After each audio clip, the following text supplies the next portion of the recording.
مكاوي إبراهيم عبد الله.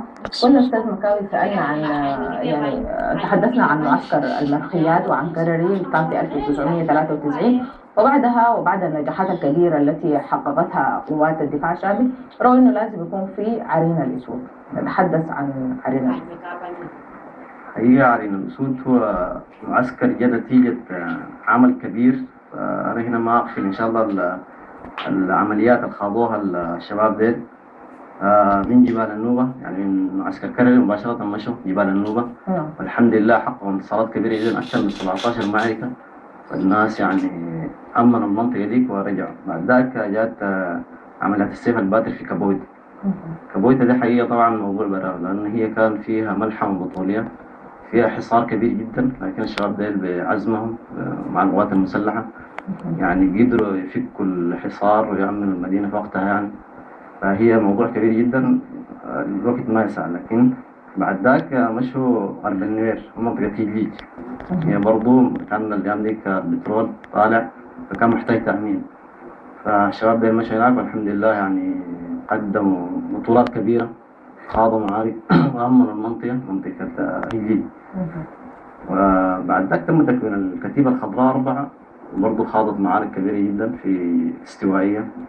وبعدها جات عملية خاطفة اسمها عملية منجلاتوري، ودي كان في عمق العدو وقتها برا الحدود.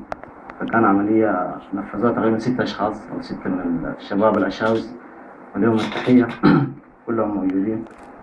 وبعد ذاك كان عملية 238 برضو من العمليات الكبيرة جدا. مجموعة بسيطة من الشباب استطاعوا إنه في ربع ساعة يعني يحققوا نصر كبير جدا ويحسموا معركة كبيرة جدا. بعد البطولات دي الناس رأوا إنه يكون في معسكر بمواصفات خاصة يسموه عرين الأسود.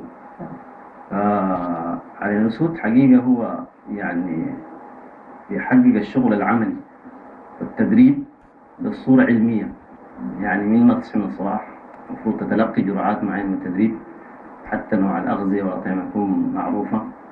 فأبطال عرين الأسود فتلقوا فيها يعني تدريب متقدم جدا في كل فنون القتال العزل وشغل اللياقة البدنية وأنواع الأسلحة المتطورة وأنواع التكتيك الحربي. فصراحة هو كان معسكر نموذجي ومعسكر متفرد وخرج أبطال. بعد ذاك يعني ظهرت النتائج في أرض العمليات في شرق السودان. نعم، معارك الخاضة في شرق السودان. نعم، نتحدث عن معارك شرق السودان. نعم، القوة بعد ما تلقى التدريب متقدم وأكملوا الجاهزية فتحركوا لمنطقة كسل. وكان الأيام ديك صراحة كسل مهدد من كل الاتجاهات. مشوا اللواء السادس هناك. بعدها تقدموا لمنطقة تهداي، كان فيها معسكر العدو. الحمد لله في معركة بطولية استطاعوا أن يحققوا انتصار كبير جدا.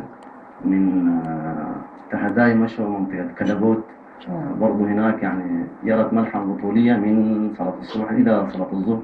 برضو حققوا انتصار كاسح الحمد لله. يعني كان بعد ذلك العديد من الانتصارات في كسلة. نامت آمنة يعني. طيب نحن حننتقل برضو لكسلة عبر الهاتف. معنا دكتور الأمين علي أمين الزكاة بكسلة.